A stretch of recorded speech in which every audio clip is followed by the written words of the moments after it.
Okay, we have come to part 41 now. I hope to be before 50. I want to finish Hebrews. Let's see how it goes verse by verse study.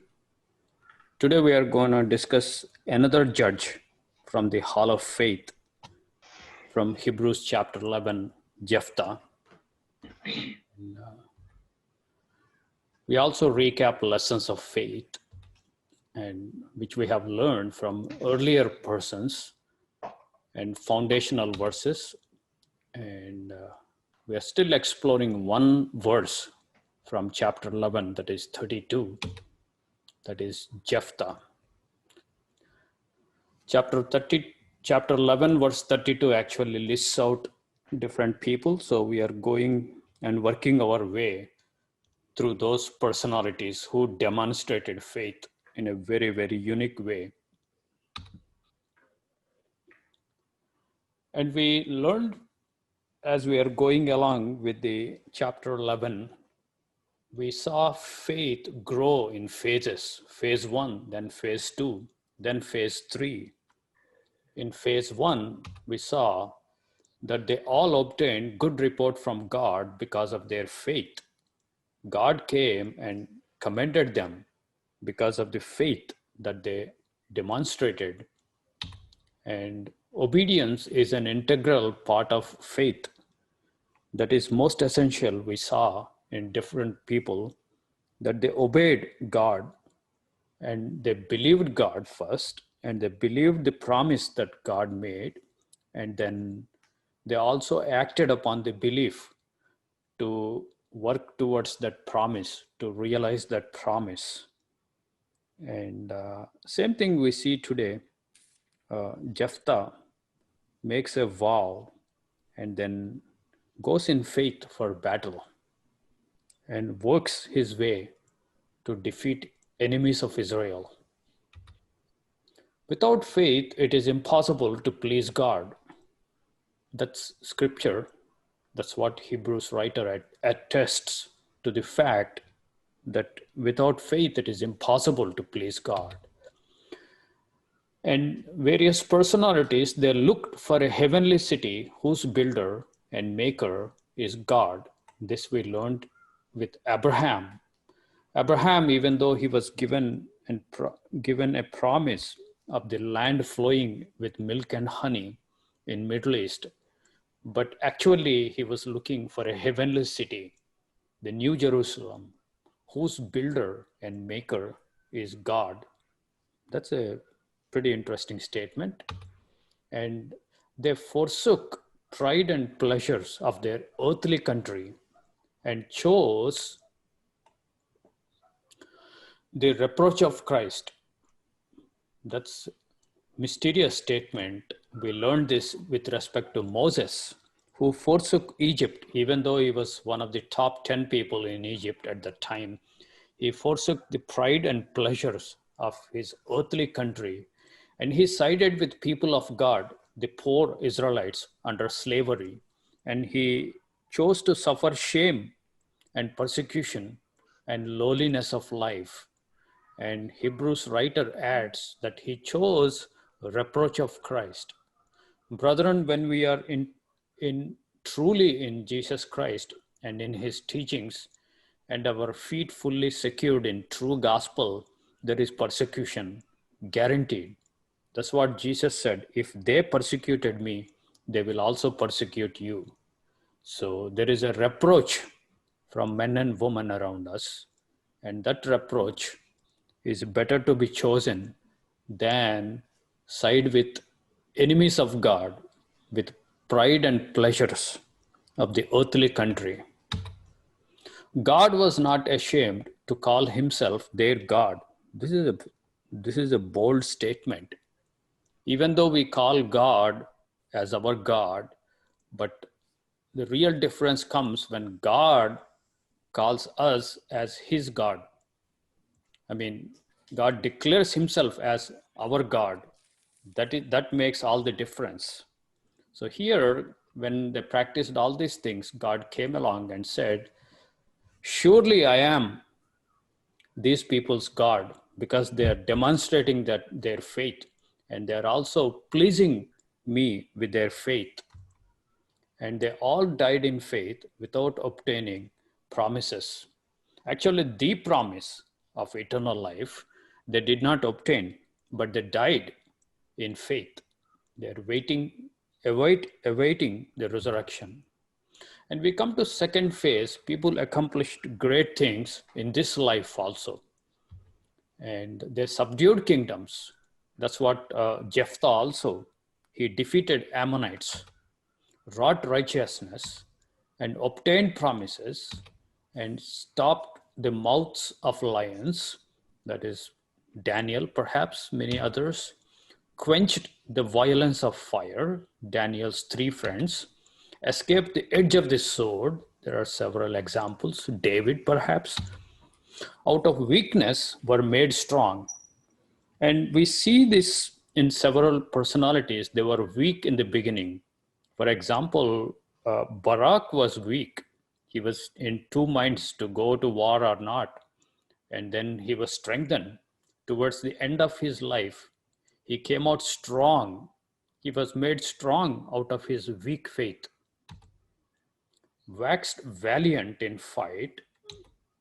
We also see Jephthah doing that. Turned to flight the armies of aliens. Again, Jephthah is a good example. We would be covering this. And woman received their dead, raised to life again. So these points we covered in chapter 11. So we go to phase 3. Phase 3 is more profound. They did not accomplish things, but they loosed out things for the sake of God. This is another phase, another level of faith. It's a more matured, more godly faith. Because they are seeking better resurrection, they give up now. They give up this world. They chose a heavenly kingdom and heavenly country and heavenly things, and counted the present world as not worthy. They were tortured, not accepting deliverance because of their faith. They were put to trial of cruel mockings and scourgings, in bonds and in imprisonments, stoned, sawn asunder, tempted or put to trial, great persecution, and slain with sword, and destitute, afflicted, tormented, wandered in sheepskins and goatskins. They wandered in deserts, mountains, dens, and caves of earth. This is for gospel. This is for truth. This is, they are demonstrating faith in the promise of God. One day God would give them eternal life. And with that hope, they are able to give up these things if necessary. They gave up very precious things of this life and of this world. No wonder God comes and calls himself as their God. These are my people. I'm delighted in them because of their faith. So just these things to think about. And one foundational verse, we were doing the same foundational verse for some time. This is so important. He that is faithful in that which is least is faithful also in much. And he that is just unjust in the least is also unjust in much. So the faith is an internal spiritual attribute that we develop, that we excel, that we mature, so that it reflects everywhere, to every person, every situation, and every time, every place, every group you are in, whether you are with people or whether you are alone. This faith moves you. You are moved with this godly faith, and it reflects and manifests consistently across. So you are faithful in smaller matters as well as bigger matters. Because you have become a faithful person, the deep inside your heart and your mind, something changed because of Son of God working in you. Now you are more faithful, and you are faithful to the core, imitating and reflecting Jesus Christ, our Lord and Savior, who was faithful to his Father, even on death on cross. He completely faithful, and he handed over his soul into Father's hands. Into your hands, Father, I commit my soul. And he breathed last on that cruel crucifixion. So that is the ultimate faith. And coming back to the verse in Hebrews 11, and what shall I more say? For the time would fail me to tell of Gideon and Barak and of Samson. We covered Samson last time. Now we are covering Jephthah and of Jephthah and David and Samuel and of the prophets. Let's go on. Now, before we come to Jephthah, these personalities of Gideon, Barak, and Samson, they were picked up from Book of Judges. So we were going through the Judges. We see a pattern. The children of Israel would adopt the gods of other pagan countries, other pagan people, and they embrace their gods, and then they worship their gods, and then God will take out his protection from them, and then hand them over to the enemies, and they would be under subjugation of enemies and persecution, and then it would be sometimes very severe, and then the children of Israel would cry out to God, please deliver us, we sinned against you. Then God will raise up a judge, a person, a rescuer, and he will fight and drive away enemies and restore peace. And typically, peace lasts for 40 years. And then the children of Israel turn again to their sins, and another 20 to 40 years would go, and then they would cry out. And then this pattern, like God would raise another judge. And an interesting pattern is 40 years. When one generation sins, the effect lasts for almost 40 years. And after 40 years, the new people have come, children have grown up, and they are given an opportunity. So children are not directly punished for their parents' sins, but they were given a fresh opportunity. And then the judge would come and deliver and restores peace. And then they would have 40 years peace. And then again, the new generation comes, and the old judge has gone old and died, and the things become blurry, and they again adopt these foreign gods. Somehow Israelites have this strong attraction to these gods. But interestingly, when we come to Jephthah, children of Israel this time completely forsake their God Yahweh and go after every false god they can find. They go after Baal, Ashtoreth, Shemash, whoever they could find. And then God makes an interesting statement, which I don't see him making prior to this point. He comes and makes a statement. Now I no longer would deliver you. Let your false gods, whom you are worshipping, let them deliver you when the trouble comes. And then he takes his loving, protective hands off, and everybody comes and deals with them. In this case, the enemies are Ammonites. Ammonites are children of Ammon. They are descendants of Lot. So children of Ammonites, they are enemies of Israel at this point, even though they are distant relatives. And they are like huge number, and they're very cruel. And for a while, they suffer, Israelites. And no deliverance comes from God. And then because God said, let your false gods deliver. They might have prayed hard and hard to these false gods and idols. No deliverance comes. And finally, their difficulty and their sorrow is so harsh, so strong. God was moved with compassion, and this time he said, okay, now I'm going to raise another deliverer, another judge. He is Jephthah. So we come to the story of Jephthah. Jephthah is a very interesting person, and the story also very fascinating. Uh, he's an illegitimate child. He was born to a harlot or a concubine, and we don't know. Probably his mother was a foreigner, and his father and this harlot woman, and Jephthah comes into existence, and then Jephthah's father has a wife, and wife also bears children, and children are younger. His brothers are younger than him, but when they grow up, they come to teens, perhaps into adult years.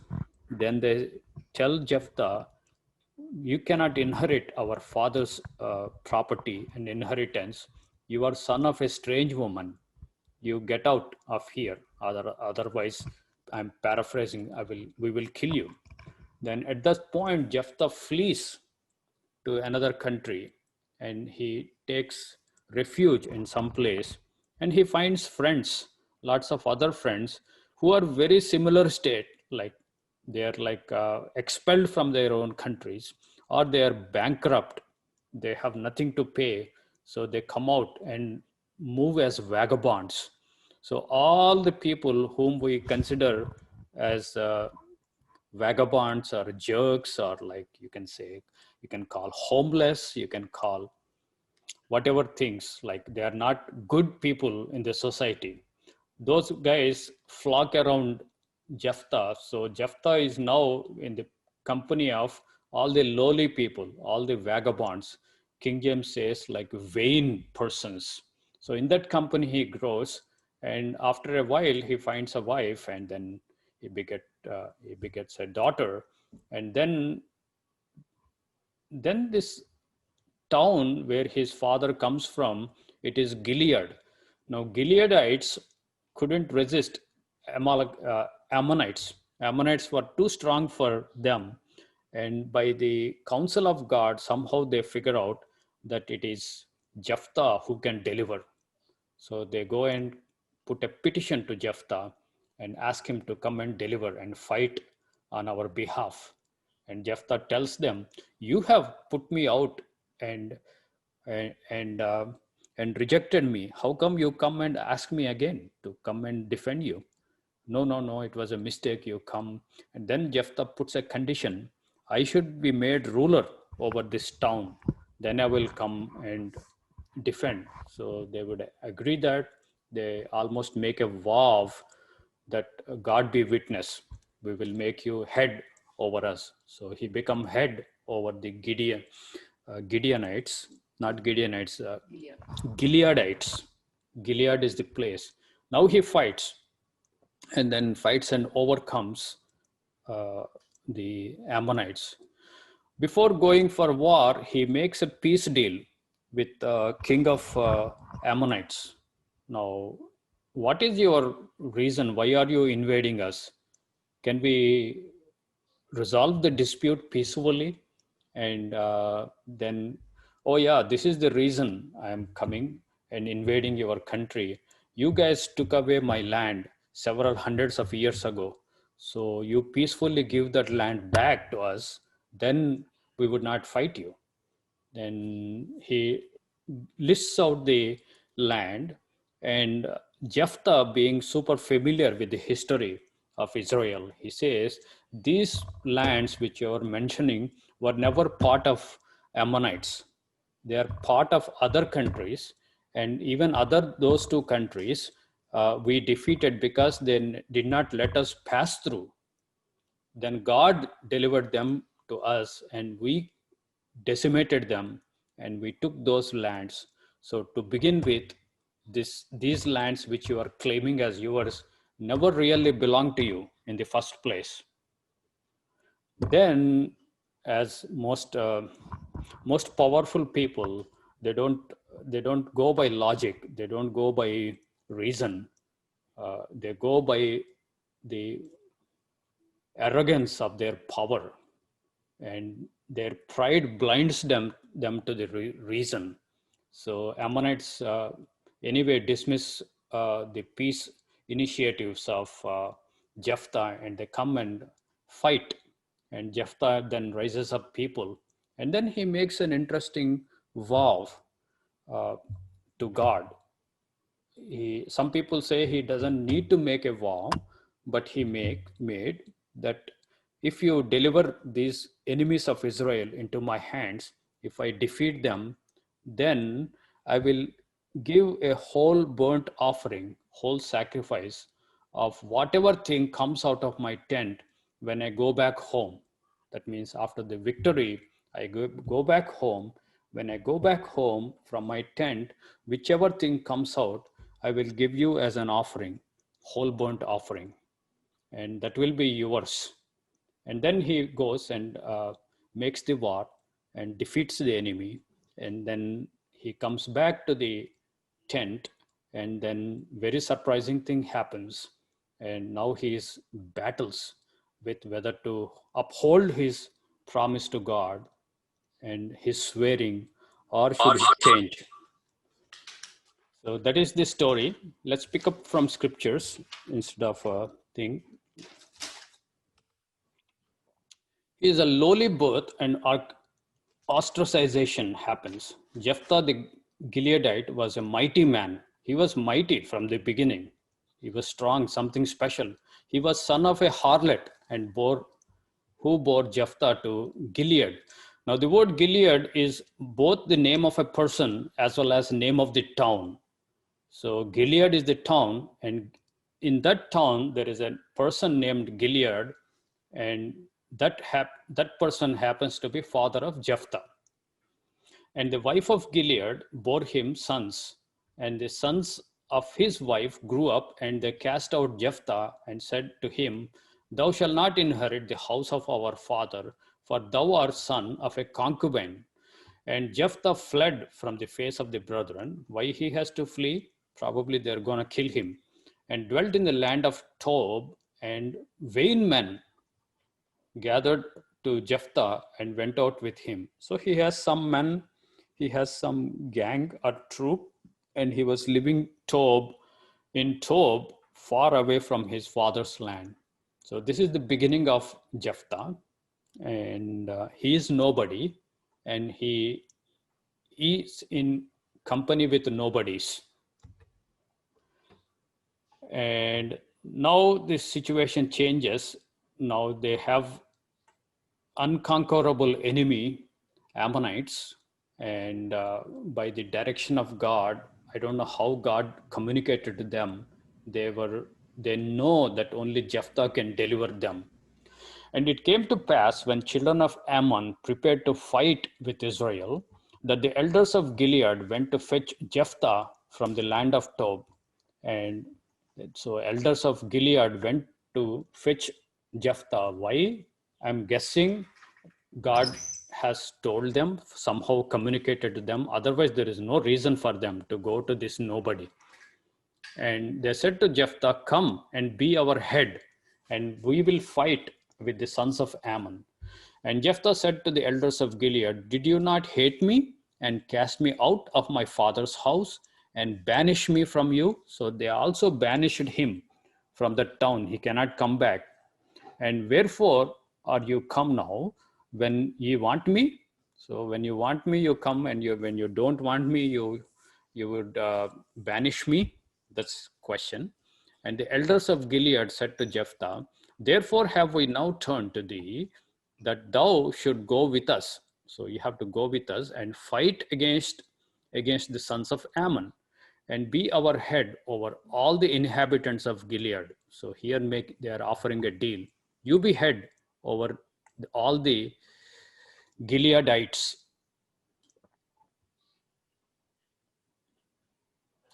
And Jephthah said to the elders of Gilead, "If ye turn me back to fight with the children of Ammon, and the Lord should deliver them before me, then I will be your head." So he accepts the deal. And the elders of Gilead said to Jephthah, the Lord be witness between us. So they also kind of swear, because they are bringing name of the Lord. And if we shall not do according to thy word. So they agreed and they swore, and it's a done deal, and they're ready for battle. And he makes that Ammonites a peace offer, not that he is a fighting man, but he wanted to resolve the dispute peacefully to spare lives and the blood of Israelites. And war is always bloody and cruel, even though our leaders sometimes are more, more, more inclined to do the war rather than peaceful negotiations first. And now I have not sinned against thee. This is after children of Ammon get back and communication that they are not going to accept the peace. Yes, any comments at this point? No, he had his mic on and was calling someone. It's okay. Okay. And then Ammonites reject his peace offer. Now he makes a statement. I want you to notice this statement, what Jephthah says. There is some kind of godly fear. There is some kind of righteousness with Jephthah. And now I have not sinned against thee, but thou wrongs me in preparing war against me. May the Lord, the judge, the true judge is God. Let him judge this day between the children of Israel and the children of Ammon. So here two kingdoms, one is Israel and other is enemies of Israel. And let the Lord judge, let the God judge, because I have not sinned against you. You are sinning against me by coming to this battle. And God will always side with right people, righteous people. So he's banking on righteousness of God.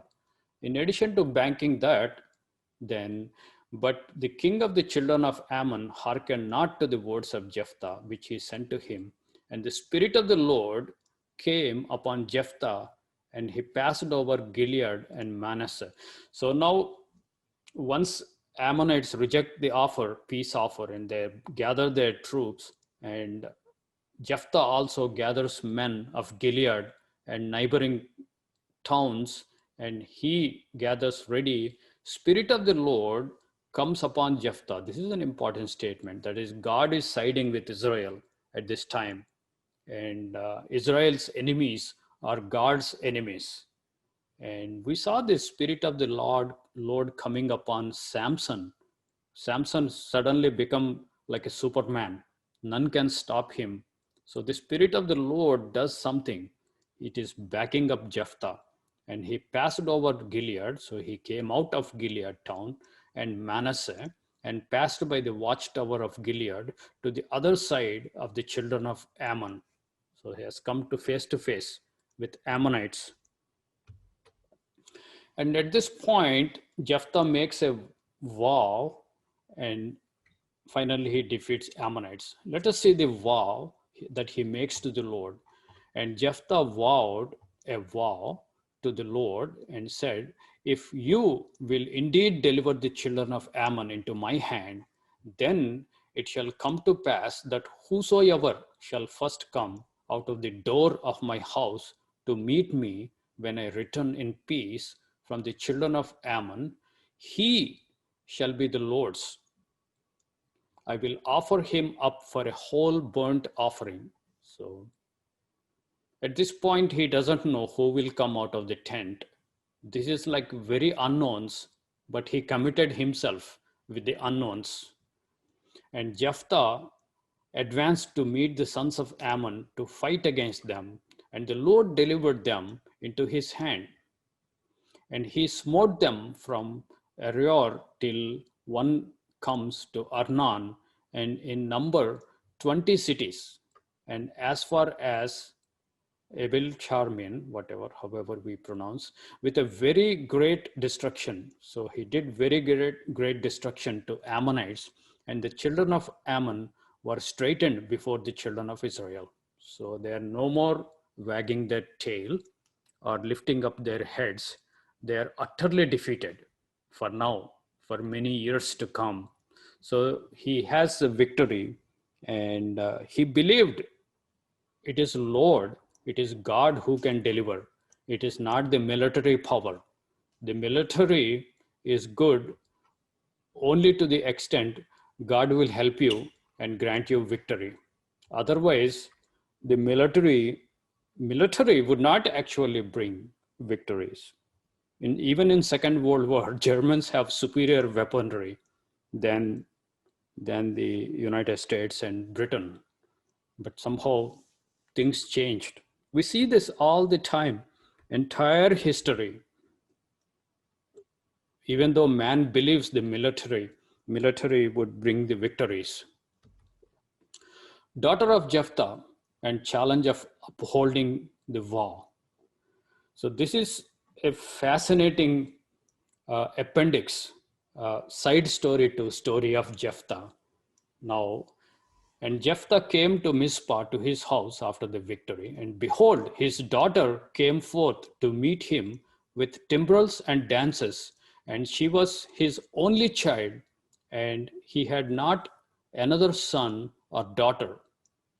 And it came to pass when he saw her that he rent his garments and said, Ah, my daughter, thou hast indeed troubled me, and thou wast the cause of my trouble, and I have opened my mouth against thee to the Lord, and I shall not be able to return from it.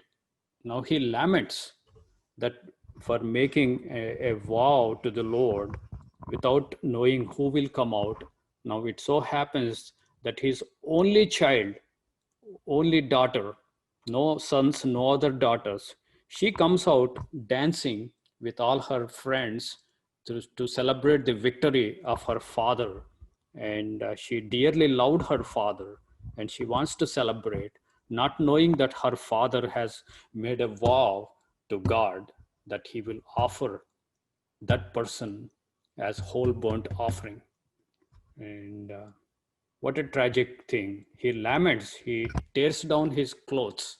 That's a intense pain that he has to do, what he has to do.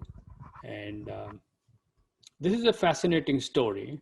We see a great loving relationship with between the father, between Jephthah and his daughter. And and he loved his daughter so dearly.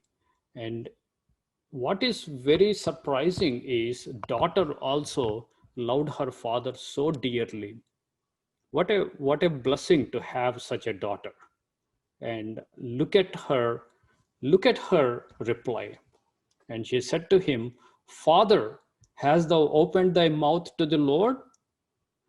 Do to me accordingly as the word went out of thy mouth.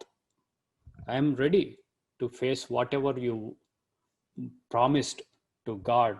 In that, Lord has wrought vengeance for thee on thine enemies of the children of Ammon. So she agrees, and there is no criticizing of her father, putting down her father, or going away from his vow, and turning away from God also. She honored her father. She also honored her God, Yahweh, and she was more joyful that children of Israel are delivered from the hands of their enemy at this time, Ammonites. She is fully in line with what her father did. And, uh, and she said to her father, Let my father now do this thing. Let me do this thing. Let me alone for 2 months. I will go up and down on the mountains, and I will bewail or mourn or weep for my virginity, and I and my companions. And he said, Go as you want. And he sent her away for 2 months, and she went and her companions, and she bewailed her virginity on the mountains. So she wept. She went through that phase of mourning because she has to be sacrificed to God according to the vow of her father. And it came to pass at the end of 2 months that she returned to her father, and he performed upon her his vow, which he vowed, and she knew no man. And it was an ordinance in Israel that the daughters of Israel went from year to year to bewail the daughter of Jephthah, the Gileadite, for 4 days in a year. So it has become a, a famous story, a popular story, a story of a hero, a story of a woman who could sacrifice her life for the vow and promise made by her father. It's an outstanding example.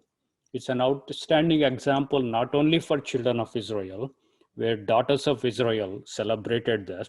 This is also a story for all of us down the line, down the history. The daughter of Jephthah, what she did. And and there are several things regarding this. Before criticizing Jephthah, he made a vow, but he upheld his vow to God, and his daughter also was with him. Daughters would be with you in good time. They may not be with you in the bad time. She is a true daughter, an honorable daughter who upheld. And some people think that she has to be sacrificed, probably killed.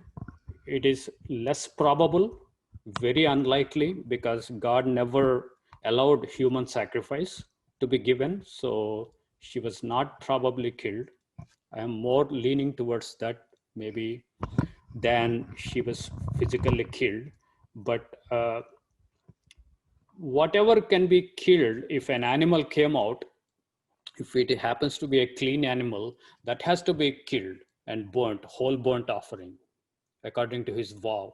If it is not killable or whole burnt offering, then that should be set apart for the service of God.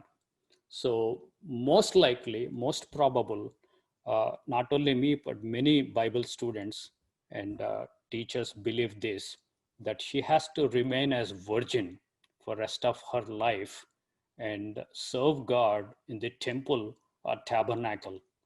That is the result. She's set apart.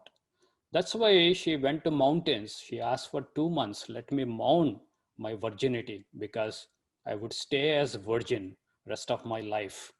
So this is a tremendous commitment, and let me grieve, let me prepare myself, and let me weep. And then once 2 months are over, I'll come back and I'm fully prepared, now resolved and made my commitment to remain as virgin and to uphold my father's vow to God and uphold God also through this, and and and sacrifice my life in this dedication and stay as a virgin. And that's why here the scripture says, it came to pass at the end of the 2 months that she returned to her father, and he performed upon her his vow, that is, she would be rest of her life as a stays as a virgin in service of God, of his vow, which he vowed, and she knew no man. So that is a strong indication.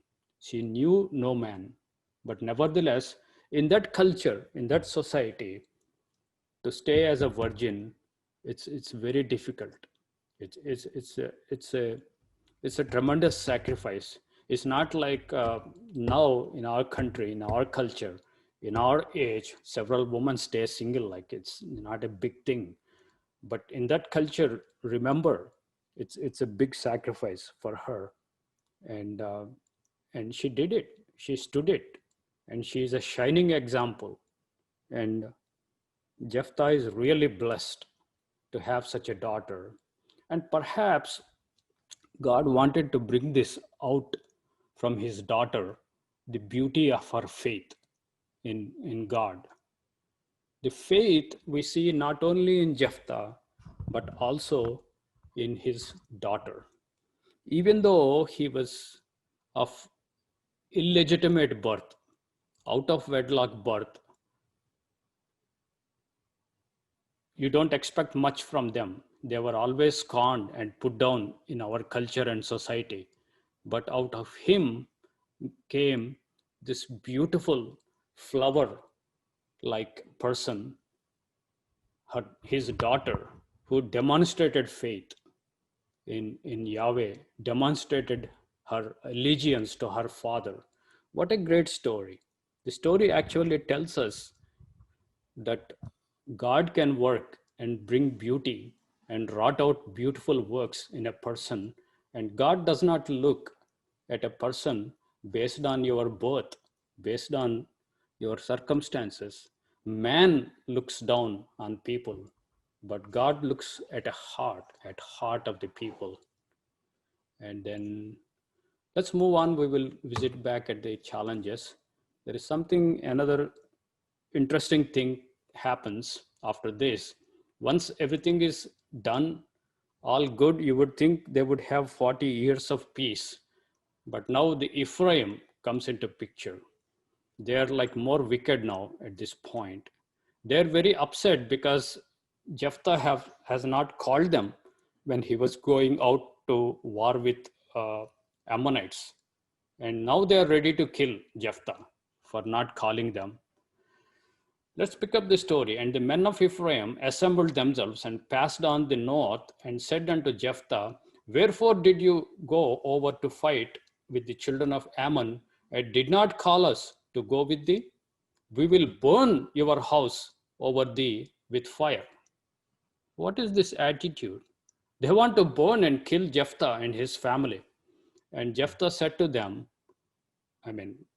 look at this.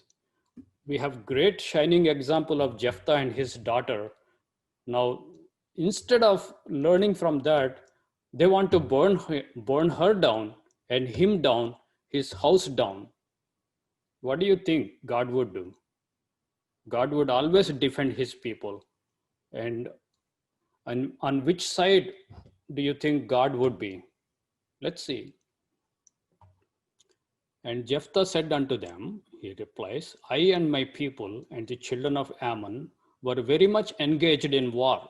I called for you, and you did not save me out of their land. So he did send representatives to Ephraim to come and help him. They never cared. And now he won, and his fame went through. Perhaps his daughter's fame also went through the whole Israel. Now they are upset. And I saw that thou wert no helper, and I put my life in my hand when I fought the Ammonites and passed on to the sons of Ammon, and the Lord delivered them into my hand. Wherefore are ye come up against me this day to fight with me? He's a very calm person. He is very logical and reasonable, and he always makes an effort to make peace, right? Just like he did it to Ammonites. He's a very peaceful person. Only when there is no other option, he would fight, right? And Jephthah gathered all the men of Gilead and fought with Ephraim. This is very tragic. It is like American Civil War. You fight against your own people. And the men of Gilead smote Ephraim because they that were escaped of Ephraim said, ye are of Gilead in the midst of Ephraim, in the midst of Manasseh. And Gilead took the fords of Jordan before Ephraim. And they that escaped of Ephraim said to them, let us go over. The men of Gilead said, so this is like a total defeat of Ephraim. They were driven out, and several of them got killed by a small town called Gilead, because God is with them. You always come back that your number, your strength, your military, your horses, your military tanks, jet planes would not bring victory. The victory comes from the Lord. That's what he is proving again. He proved once with Ammonites. Now he's proving that again with Ephraim. Ephraim is a whole big tribe, and Gilead is a small town. And then they were fleeing. Ephraimites were fleeing, and then the Gilead's men would catch somebody and find him, and that guy pretends to be not an Ephraimite, but I'm just a local person. and they test him if he is a real Ephraimite or not. This is an interesting thing. Art thou an Ephraimite? They asked, and he said, no. Then they said to him, say now, stachys. So some difficult word, and it has a regional variation in its pronunciation, and he did not rightly pronounce it so. And then they figured out this guy is Ephraimite, and they took him and slew him at the fords of Jordan. And there fell at the time of Ephraim 42,000, 24,000 Ephraimites were decimated by Jephthah and his men. And Jephthah judged Israel 6 years, and Jephthah the Gileadite died and was buried in his city, Gilead. So this is the story of Jephthah, and this is fascinating. There are several shadows and typologies hidden behind Jephthah and his daughter. I just want to go through them before that. Do we have any comments or questions before we go for analysis?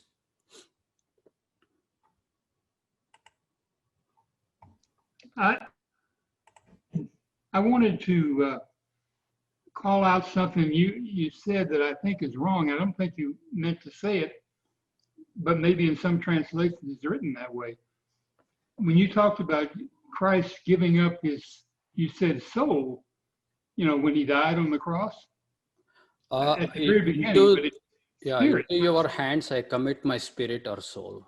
Yeah, okay. The word is spirit, pneuma, not soul. So I just wanted to mention that.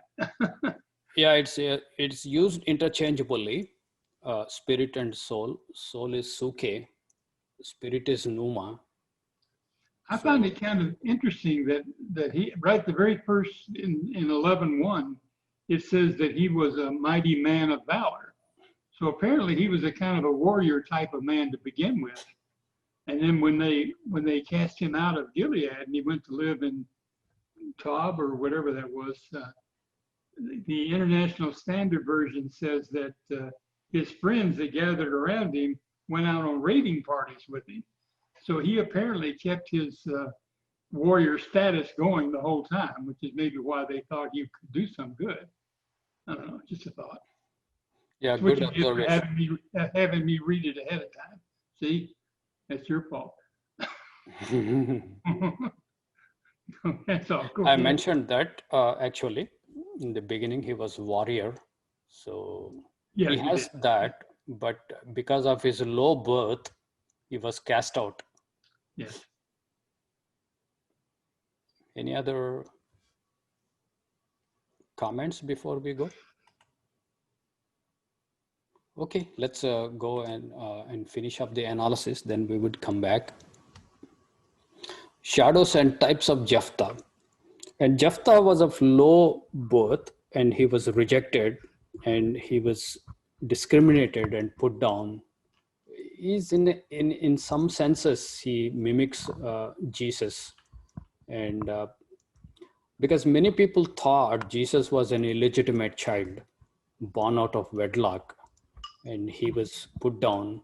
And Jephthah's brothers did not receive him and accept him, just like Jesus' brothers did not receive him in the beginning. And later they received some of them, just like Jephthah's brothers. And Jesus' brothers, like the whole Judah, also rejected him, even though some of them accepted later on, but bulk of Judah rejected him. There come some kind of similarities between Jesus and Jephthah. And Jephthah had to sacrifice his daughter, his only daughter and only child, we can say. He doesn't have any sons or daughters. He gave up his only child to fulfill his vow. And God the Father did something. he vowed that he would send forth his only son, only child, Jesus, so that the gospel would go out and he would redeem the mankind. There are all kinds of illusions and hidden shadows and typologies, and